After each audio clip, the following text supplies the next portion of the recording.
మన ముందుకు వస్తున్న నందమూరి నటసింహం నందమూరి బాలయ్యబాబు గారిని మాట్లాడాల్సిందిగా కోరుకుంటున్నాము.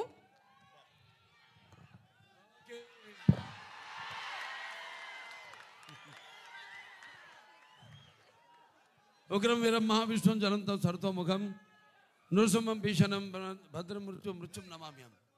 ఇవాళ పొద్దునే ముందు సింహాచలానికి వెళ్ళి లక్ష్మీ నరసింహస్వామి యొక్క ఆశీస్సులు తీసుకుని ఇవాళ స్వాతి నక్షత్రం అంటే ఆ స్వామివారి జన్మ నక్షత్రం కూడా ఇవాళ మా నాన్నగారి జన్మ నక్షత్రం కూడా స్వాతి నక్షత్రం.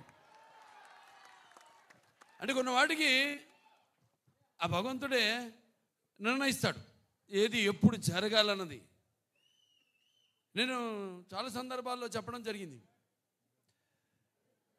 చాలామందిని మహానుభావులు అంటాం, కానీ స్నేహాభిపరణశోక్తి ప్రత్యయంత విద్యతే స్వల్పస్య ధర్మస్య తాయితే మయతో భయాత్ అంటాం. అది అందులో ఇవాళ జరిగింది కూడా అదే.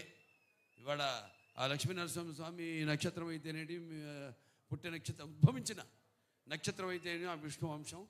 అలాగే మా నాన్నగారి స్వాతి నక్షత్రం అవ్వడం ఏంటి, ఇలా ముందు మన దెబ్బేంటో హిందీ వాళ్ళకి చూపించాం. మొన్న బాంబేలో అంటే ఇంట గెలిచి రచ్చ గెలవమంటారు. ఇంత గెలిచేసాం మా కాంబినేషన్నే వస్తుందంటే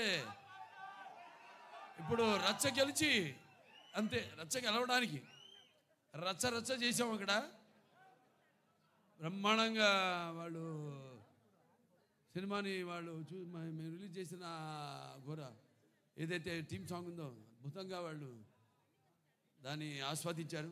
మళ్ళీ వాళ్ళ విశాఖపట్నం ఏదైతే మన ఆంధ్ర రాష్ట్ర ఆర్థిక రాజధాని అయిన విశాఖపట్నంలో ఈ కార్యక్రమం జరుపుకోవడం అంటే విశాఖపట్నానికి నాకు చాలామంది చూస్తుంటాను. ప్రతి వీధిలో షూటింగ్ చేశాను. ఇక్కడ నాకు తెలియని వీధి అంటూ లేదు. ఇక్కడ ఎన్ని సినిమాలు. ఈయనేమో గుర్రం మీద నన్ను తీసుకెళ్ళి అప్పుడు అదేది మన లెజెండ్ సినిమాలో 10,000 మంది ఉన్నారు, మీరు చూశారు. అది గుర్రం మీద అద్దం పగలు కొట్టుకుని వెళ్ళడం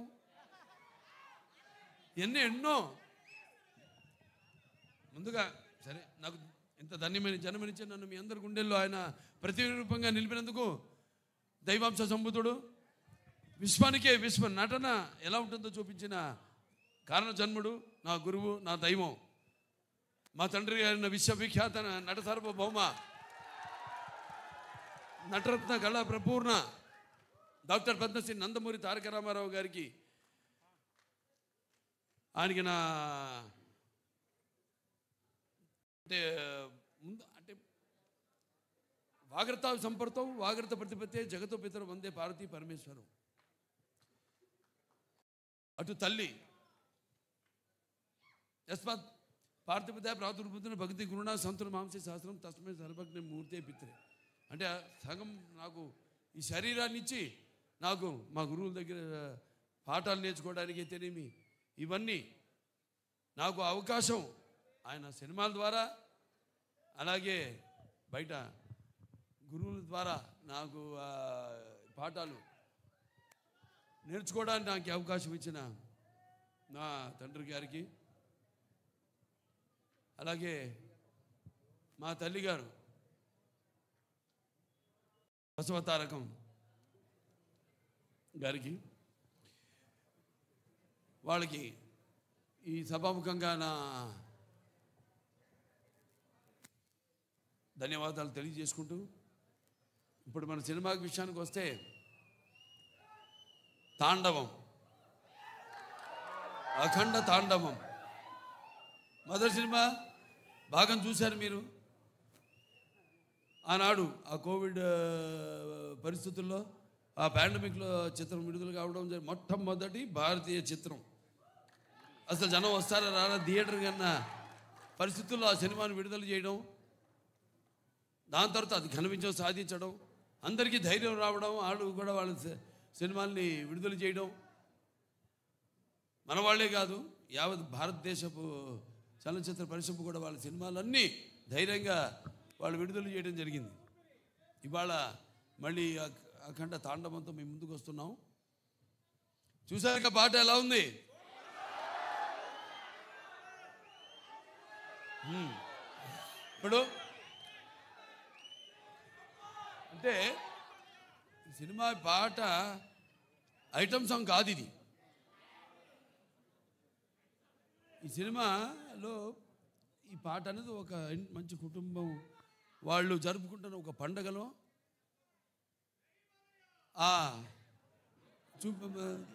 తీసిన పాట ఇది. సో ఈ సినిమా చూస్తారు మీరు. ఈ పాటే కాదు, సినిమాలో మా సంయుక్త మెనన్ ఆవిడ పాత్రను చూస్తారు మీరు. పాటలో గ్లామర్ చూశారు. ఇప్పుడు ఆవిడ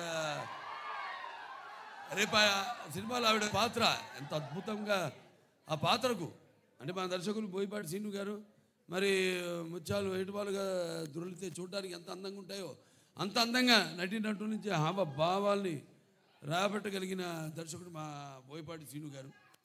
అంత బాగా బ్రహ్మాండంగా ఆ పాత్రను రచించి అంత అద్భుతంగా ఆవిడలోంచి ఆ భావాల్ని ఆ పాత్ర చూస్తారు రేపు మీరు. ఎంత అద్భుతంగా ఆవిడ కూడా నటించి ఎంత బాగా ఆ పాత్రకు న్యాయం చేసిందో.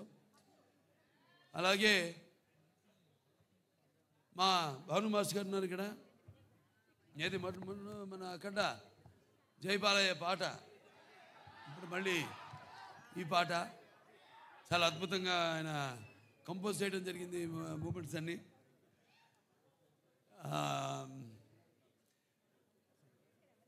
ఇక మా మ్యూజిక్ డైరెక్టర్ నందమూరి తమన్ నాకు చెప్పక్కర్లేదు, అది ఆయనే చెప్తాడు. ఆయన చెప్తేనే బాగుంటుంది. ఆయన గురించి ఆయనే చెప్పుకుంటే బాగుంటుంది. ఎందుకంటే పూర్వకాలం ఇప్పటికీ పాపం నిద్రలేని రాత్రులు ఎన్ని గడుపుతున్నాడు. అదే ఒక సమిష్టి కృషి. ఒక సినిమా అంటే ఒక రెండు చేతులు కలిస్తేనే చప్పుడు అవుతుంది, శబ్దం వస్తుంది. అలాగే అందరి ఈ కలయిక ఈ చూస్తారు రేపు సినిమా చూశాక మళ్ళీ మాట్లాడతాను మీతో ఆ సినిమా గురించి, అక్కడ తాండవం గురించి. అంటే శివుడి ఆజ్ఞ లేనిదే చీమ కూడా కొట్టదంటారు. అటువంటిది ఈ సినిమాలో ఎవరి ఆజ్ఞతో ఏం జరుగుతుందో ఈ సినిమాలు రేపు మీరు చూస్తారు మీరు. అలాగే కాశార శ్యామ్ గారు ఎంతో బాగా రాశారు పాటని. అలాగే శ్రేయ ఘోషాల్ గారు, అలాగే బ్రిజేష్ షాండిలే గారు వాళ్ళ గొంతుల్ని అరువిచ్చారంతో బ్రహ్మాండంగా పాడారు పాట. ఇలాంటివి ఇక చూస్తారు సినిమాలో రేపు. ఇక సినిమా ఎలా ఉంటుందంటే కొన్ని మనం చెప్పకూడదు, బయట పెట్టకూడదు. థియేటర్లో చూసినప్పుడే మీకు తెలుస్తుంది. ఎందుకంటే అఖండ ఒక మొదటి భాగాన్ని పెద్ద అందరినీ ఎంతో సంబరాశ్చర్యాలకి గురి చేసింది ఆ సినిమా. అటువంటిది ఈ సినిమా మీద మీ ఎక్స్పెక్టేషన్స్ ఎలా ఉంటాయి? అలాగే ఇప్పుడు ఈ దైనందిన కార్యకలాపాలతో సతమతమవుతూ సినిమాను కూడా ప్రేక్షకుడు ఒక నిత్యావసర వస్తువుగా ఎన్నుకున్నాడు. అప్పుడు ఎటువంటి సినిమా తీయాలి, ప్రేక్షకుల్ని ఎలా ఆకట్టుకోవాలి అన్నది సినిమాలో నిర్మాతలు వాళ్ళు ఆలోచించవలసిన విషయం. అటువంటిది రాము ఆచట్ గోపి గారు, రామాచట్ గారు, గోపి ఆచట్ గారు ఎంతో అద్భుతంగా అంటే ఏ విషయంలోనూ వారు కాంప్రమైజ్ కాకుండా ఎంతో మంచి సినిమా తీశారు. వాళ్ళు అదృష్టవంతులు. ఎందుకంటే సినిమాలో పనిచేసిన ప్రతి వాళ్ళు అదృష్టవంతులు అంటాను నేను. అందరినీ ఆ భగవంతుడు ఎన్నుకున్నాడు. ఎవరు ఏమేమి ఎన్నో శాఖలు ఉంటాయి. ఆ శాఖలకి ఏ శాఖలకి ఎవరెవరు పనిచేయాలన్నది ఆ భగవంతుడే ఎన్నుకున్నాడు. అలాగే హర్షాలి ఆవిడ పాత్ర కూడా చాలా చూస్తారు.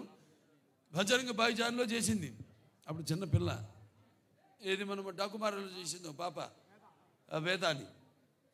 అప్పుడు ఆ అమ్మాయినే దీంట్లో చూస్తారు పాత్ర కూడా ఎంతో అద్భుతంగా. ప్రతి పాత్ర కూడా ఒక్కళ్ళని కాదు, అందరూ అద్భుతంగా వాళ్ళ పాత్రల్ని చేశారు.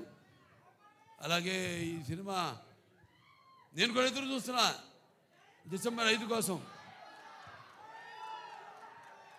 నిన్న ఇవాళ పొద్దున హిందూపూర్ నుంచి వచ్చాను. 3 రోజులు హిందూపూర్లో పర్యటించి అక్కడ పనులను చూసుకుని ఇవాళ ఇక్కడికి రావడం జరిగింది. మళ్ళీ ఇక ఈ సినిమా మొదటి ఫంక్షన్ అక్కడ చేయడం, ఇది కేవలం తెలుగు సినిమా కాదు, ఇది మరి మన భారతీయ అంటే సనాతన హైందవ ధర్మం అంటే దాని ఒక శక్తి, దాని యొక్క గౌరవం, అలాగే దాని యొక్క పరాక్రమం ఏంటో ఈ సినిమాలో చూస్తారు మీరు. అంటే మన సనాతన హైందవ ధర్మం అన్నది మన జాతి మూలాలు. మన జాతి ఏం నేర్పిస్తుంది? సత్యం కోసం పోరాడండి, ధర్మంగా జీవితాన్ని గడపండి, అలాగే అన్యాయం ముందు తల వంచవద్దు అని చెప్తుంది మన సనాతన హైందవ ధర్మం. సో అలాగా ఈ సినిమాలో ఎలా దాన్ని ఎలా ముందుకు తీసుకెళ్ళాం సినిమాని రేపు చూస్తారు మీరు. ఇది కేవలం నేను చెప్పినట్టు ఒక తెలుగు సినిమా మాత్రమే కాదు. ఇప్పుడు రేపు మళ్ళీ కర్ణాటకకి వెళ్తున్నాం, అక్కడ చింతామణిలో మళ్ళీ కన్నడ సినిమా ఫంక్షన్కి అటెండ్ అవుతున్నాం, అక్కడి నుంచి మళ్ళీ చెన్నై వెళ్తున్నాం. ఇలా ఈ సినిమాని అంటే ఇటువంటి మంచి సినిమా మనకు తెలుసు, మంచి సినిమా ఇదేంటో అనేది. వాళ్ళు మన దెబ్బ తిరిగిపోయింది వాళ్ళకి. మన బాంబేలో చేసినప్పుడు ఈ హిందీ టీజర్ రిలీజ్ చేసినప్పుడు, సో ఈ సినిమాని అఖండ టైటిల్ సాంగ్, అలాగే అందరికీ చూస్తారు. సినిమా అయిన తర్వాత మళ్ళీ మాట్లాడతాను. సో ఈ సినిమాని ఇక్కడ డిస్ట్రిబ్యూట్ చేస్తున్న సతీష్ గారికి డైలాగ్ చూస్తారు కదా, అంతే ఈ సినిమా. అలాగే బాబు, ఓ సందర్భం వచ్చింది, అదే మీరు లెజెండ్ గురించి మాట్లాడారు. మన లెజెండ్కి ప్రొడ్యూసర్సు వీరే బాబు, వీరే. అలాగే బ్రదర్ ఒక ఇన్సిడెంట్ చెప్పాలి, అది చెప్తాను బాబు. ఇక్కడ వైజాగ్లోనే మన వైజాగ్లోనే ఆర్కే బీచ్లో ఒక విల్సన్ అనే ఒక నల్లటి హార్స్ తీసుకుని వచ్చాం. అది చెన్నై నుంచి వచ్చింది, మోస్ట్ పవర్ఫుల్ హార్స్. దానిలో ఆర్కే బీచ్ ఒడ్డున మనం ఒక కాఫీ డే వేసి, బాబు ఇప్పుడు మనకు సంబంధించిన విలన్ వాడు అలా వెళుతున్నాడు, అసలు ఎలా వెళ్ళాలంటే AK-47 గుద్దితే వాడు కింద పడాలి అన్నాను. అని అంటే సరే వెళ్దామండి, ఎలా వెళ్దాం అన్నాడు. ఎలా వెళ్దామంటే లేదు బాబు ఇదిగో హార్స్, ఇది ఎక్కి వెళ్తుంటే ధన్మని ఆడపిల్లలు అడ్డం వస్తే తప్పించి కాఫీ డే నుంచి వెళ్ళిపోతారు, గ్లాస్ బ్రేక్ చేసుకొని వెళ్తారు అన్నాం. అప్పటికే ఒరిజినల్ గ్లాస్ ఫిట్ చేసి ఉంది, వెళ్తారు అన్నాను. వెళ్ళిపోదాం అన్నారు. వెళదాం సరే బాబు, ఒక నిమిషం అది షుగర్ గ్లాస్ పెట్టి అవసరం లేదండి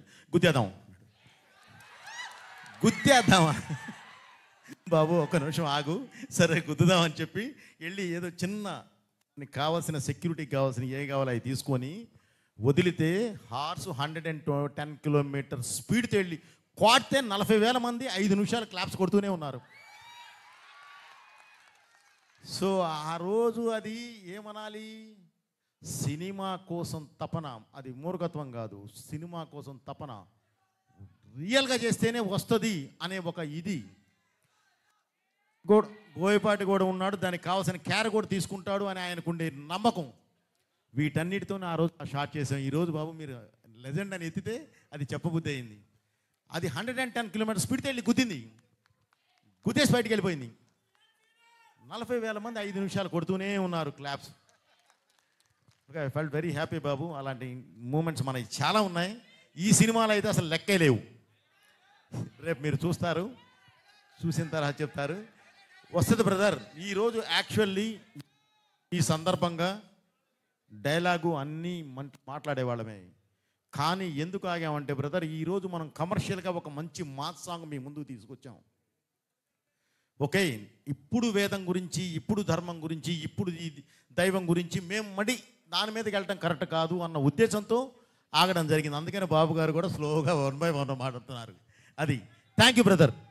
అందరికీ థ్యాంక్స్. ఇక్కడికి వచ్చిన పాత్రికేయులకి, ప్రింట్ అండ్ ఎలక్ట్రానిక్ మీడియా, నా అభిమానులు, భావస్థరాన్ని జన్మాంతర సౌహృదాన్ని అంటాను. అంటే పోయిన జన్మలో మనకున్న అనుబంధంతో, మనకున్న పరిచయాలతో ఈ జన్మలో ఒకళ్ళిద్దరిని పొందొచ్చు, అప్పుడు ఒక 100 మంది ఉండొచ్చు. కానీ ఇన్ని వేల లక్షల కోట్ల మంది అభిమానులు పొందడం అంటే అది ఏ జన్మల అనుబంధమో, ఏ విడదీయలేని అనుబంధమో అని నాకు అనిపిస్తూ ఉంటుంది. సో చెప్పాము బాబు. ఇప్పుడు మీరు రిలీజ్ చేసింది మంచి పాట, ఐటమ్ పాట కాదు ఇది. సినిమాలో చూస్తారు ఈ పాట ఏ సందర్భంలో వస్తుందో మీరు చూస్తారు రేపు. ఏ రుణానుబంధము కూడా అనిపిస్తుంది నాకు. సో కాబట్టి బాబు ఇది సంతోషం మీరంతా ఇక్కడికి వచ్చినందుకు. ఓకే, ఉంటాను. Thank you.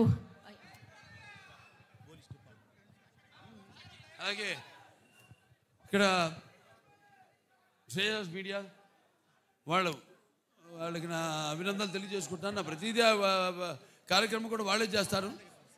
చాలా బాగా చేశారు. అలాగే ఇక్కడ పోలీస్ డిపార్ట్మెంట్ వాళ్ళకు కూడా నా మొత్తం అంతా టీం తరఫున మా కృతజ్ఞతలు తెలియజేసుకుంటున్నాను. అలాగే ప్రెస్ వారికి కూడా నా కృతజ్ఞతలు తెలియజేసుకుంటున్నాను. So thank you Balayya Babu. మేమందరం ఈగర్లీ వెయిట్ చేస్తున్నాం.